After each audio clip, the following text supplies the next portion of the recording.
21 నుండి 32 వరకు మనం చదువుతాయి. దేవుడు మానవులందరినీ పిలుస్తున్నాడట. ఏమనంటే, జ్ఞానం లేని వారులారా వచ్చి జ్ఞానం నేర్చుకోమని. Why God is calling people? దేవుడు ఎందుకు మనుషులను పిలుస్తున్నారు? He want to give us wisdom. మనకు జ్ఞానం ఇవ్వాలని పిలుస్తున్నారు. How to live on earth, ఈ భూమి మీద ఎలా బ్రతకాలో, how to correct yourself, నిన్ను నీవు ఎలా సరి చేసుకోవాలో, how to be a blessing to others, ఇతరులకు ఎలా దీవెనకరంగా ఉండాలో, and how to reach heaven, పరలోకాన్ని ఏ విధంగా చేరుకోవాలి. Bible says everyone need wisdom on earth.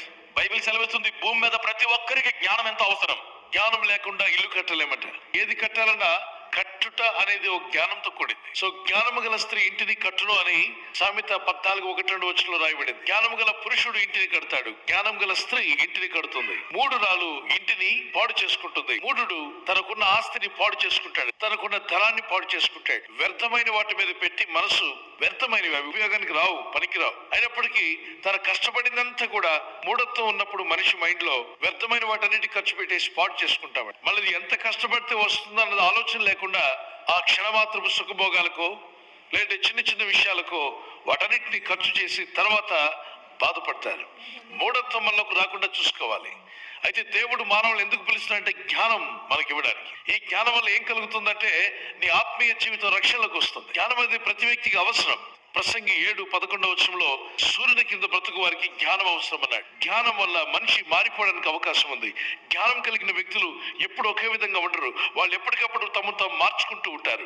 జ్ఞానం గల వారు తమ ప్రవర్తనను జాగ్రత్తగా చూసుకుంటారట.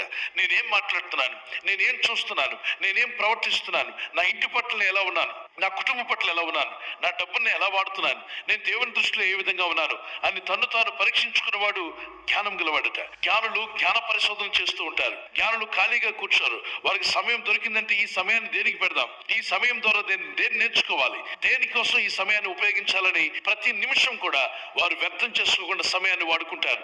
ఎఫ్ఎస్సి 5:15 దినములు చెడ్డవి గనుక మీరు సమయమును పోనీయక సద్వినియోగము చేసుకొనుచు అజ్ఞానుల వలె కాక జ్ఞానుల వలె నడుచుకున్నట్లు జాగ్రత్తగా చూచుకొనుడి.